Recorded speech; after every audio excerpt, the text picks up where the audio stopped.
ಜೇನುನೊಣ ಕಡಿತದಿಂದ ಅಡ್ಡಾದಿಡ್ಡಿ ಸಾಕಾನೆ ಓಡಿದೆ. ಗುಂಡ್ಲುಪೇಟೆಯಲ್ಲಿ ಆತಂಕದ ವಾತಾವರಣ ಕೂಡ ಸೃಷ್ಟಿಯಾಗಿತ್ತು. ಈ ಪಾರ್ಥಸಾರಥಿ ಆನೆ ಈ ಜೇನುನೊಣಕ್ಕೆ ಹೆದರಿ ಓಡ್ ಹೋಗಿದ್ದಾನೆ. ಪಾರ್ಥಸಾರಥಿ ಓಟಕ್ಕೆ ಗುಂಡ್ಲುಪೇಟೆ ಜನ ಕಕ್ಕಾಬಿಕ್ಕಿಯಾಗಿದ್ದಾರೆ. ಹುಲಿ ಸೆರೆ ಕಾರ್ಯಾಚರಣೆಗೆ ಅಂತ ಹೇಳಿ ಈ ಪಾರ್ಥಸಾರಥಿ ಆನೆ ಬಂದಿರುತ್ತೆ. ಹೊರವಲಯದಲ್ಲಿ ಹುಲಿ ಕಾರ್ಯಾಚರಣೆ ನಡೆದಿರುತ್ತೆ. ನೀರು ಕುಡಿಯೋದಕ್ಕೆ ಅಂತ ಹೇಳಿ ಹೋಗಿರುತ್ತೆ ಈ ಆನೆ, ಪಾರ್ಥಸಾರಥಿ ಆನೆ ಹೋಗಿರುತ್ತೆ. ಆ ಸಂದರ್ಭದಲ್ಲಿ ಸೊಂಡಿಲಲ್ಲಿ ನೀರನ್ನ ಚಿಮ್ಮಿರುತ್ತೆ.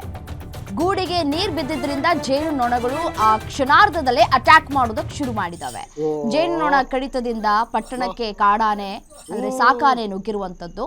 ಆನೆಯನ್ನ ಹತೋಟಿಗೆ ತರೋದಕ್ಕೆ ಮಾವುತ ಮತ್ತೆ ಕಾವಾಡಿಗ ಯಾವ ರೀತಿಯಾಗಿ ಸರ್ಕಸನ್ನ ಮಾಡ್ತಾ ಇದ್ದಾರೆ ಅನ್ನೋದನ್ನ ಗಮನಿಸ್ತಾ ಇದ್ದೀರಿ.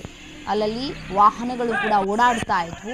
ವಾಹನಗಳು ಓಡಾಡ್ತಾ ಇರೋದನ್ನೂ ಕೂಡ ಲೆಕ್ಕಕ್ಕೆ ಇಟ್ಕೊಳ್ಳದೆ ಈ ಪಾರ್ಥಸಾರಥಿ ಆನೆ ಯಾವ ರೀತಿಯಾಗಿ ಅಡ್ಡಾದಿಡ್ಡಿಯಾಗಿ ಹೋಗ್ತಾ ಇದೆ ಅನ್ನೋದನ್ನ ಗಮನಿಸ್ತಾ ಇದ್ದೀರಿ. ಮತ್ತೆ ಅಲ್ಲಿದ್ದಂತಹ ಬೈಕ್ ಸವಾರ ಕೂಡ ಒಂದು ಕ್ಷಣ ದಂಗಾಗಿದ್ದಾನೆ.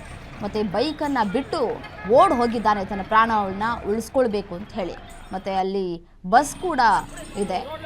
ಹೇಗೆ ಬೇಕೋ ಹಾಗೆ ಈ ಪಾರ್ಥಸಾರಥಿ ಸಾಕಾನೆ ಓಡ್ ಹೋಗಿದೆ. ಜೇನುನೊಣಗಳು ಅಟ್ಯಾಕ್ ಮಾಡಿದ್ರಿಂದ ಅದರಿಂದ ತಪ್ಪಿಸ್ಕೊಳ್ಳೋದಕ್ಕೆ ಅಂತ ಹೇಳಿ ಅಡ್ಡಾದಿಡ್ಡಿ ಓಡಾಡಿರುವಂತಹ ದೃಶ್ಯವನ್ನು ಗಮನಿಸ್ತಾ ಇದ್ದೀರಿ.